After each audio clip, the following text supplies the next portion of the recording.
ইন্না নাহনু নাযালনা যিকরা ওয়া ইন্না লাহু লাহাফিজুন।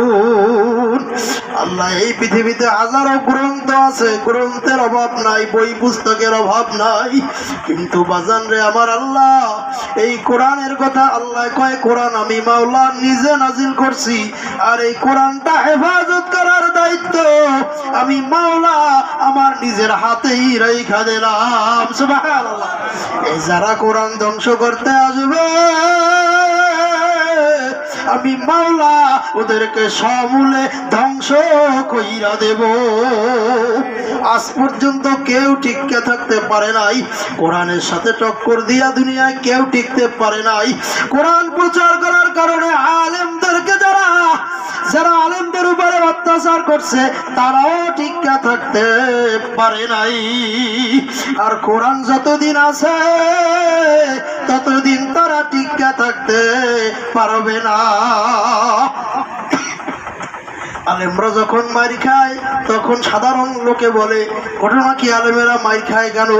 আলেমেরা নষ্ট হয়ে গেছে, আলেমেরা পথভ্রষ্ট হয়ে গেছে, এই কারণে তারা মার খায়। কিন্তু না না, আলেমরা মার খাইলে তারা পথভ্রষ্ট না, কারণ সাহাবা কেরামও মার খাইছে।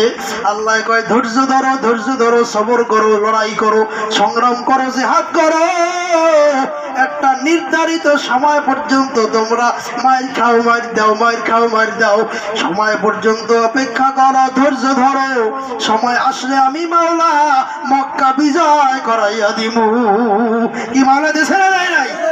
এই মক্কা কাদের অধীনে আছে? মুসলমানদের অধীনে আছে। মক্কা নবীজি বিজয় কইরা গেছে।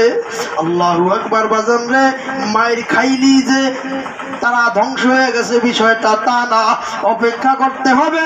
এখন যারা মারতে আছে, যারা মারার ষড়যন্ত্র করতে আছে, তারা আলেমদের মাইরা মাইরা জখম করবে, রক্তাক্ত করবে, আর কি করবে? সর্বোচ্চ তার আলেমদের শহীদ করিয়া ফেলাইবে, যেমন বিগত দিন শাপলা চত্বরে করা হয়েছিল। এ কথা কল না? শাপলা চত্বরে একমাত্র আল্লাহর জমিনে আল্লাহর দ্বীন প্রতিষ্ঠা করার জন্য ওখানে দাঁড়াইয়া দাঁড়াইয়া আল্লাহরে গালি দিছিল রাজীব, এরকম কয়েকজনে আল্লাহরে গালি দিছিল। এই জন্য শাপলা চত্বরে ওলামায়ে কেরাম ঝাঁপায়া পড়ছিল যে আমাদের জমিনে, মুসলমানদের জমিন, এই জমিনে আল্লাহরে গালি দেওয়া হয়, আমার নবীরে নিয়ে ব্যঙ্গ করা হয়, আমরা মুসলমান থাকতে এটা আমরা মানতে পারি না। এই জন্য পাখির মতো গুলি করে হত্যা করিয়া দেওয়া হয়েছে।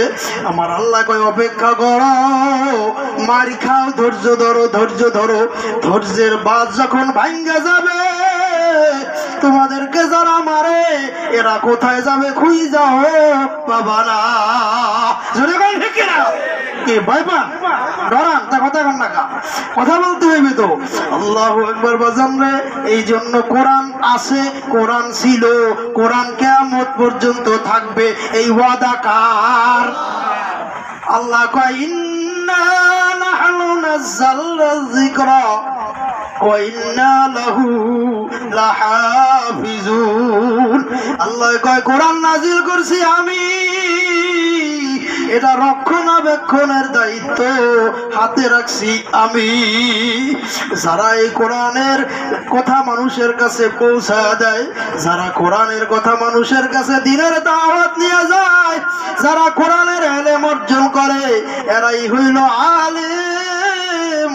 আল্লাহ কয় আমি আলেমদের বিচার করব, সাধারণ মানুষ সবাইরই বিচার হবে, কিন্তু আলেমদের বিচার আল্লাহ পাক একটা পর্দা টানাইয়া ওই পর্দার মধ্যে নিয়া গোপনে আলেমের বিচার করা হবে, যেন সাধারণ লোকে দেখতে না পায়। বলে কারণ কি?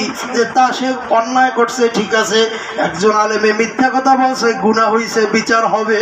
একজন আলেমে গান শুনছে, তার গুনাহ হইছে, তার বিচার হবে। একজন আলেমে হারাম খাইছে, তার গুনাহ হইছে, তার বিচার হবে, সাজা ভোগ করা লাগবে। কিন্তু এটা আল্লাহ বলে আমি পর্দা টানাইয়া পর্দার মধ্যে নিয়ে বিচার করবো, সাধারণ জনগণের দেখতে দিব না। কারণ এই লোকটা, কারণ কি? আল্লাহ কয় ওর মধ্যে আমার কোরআন আছে।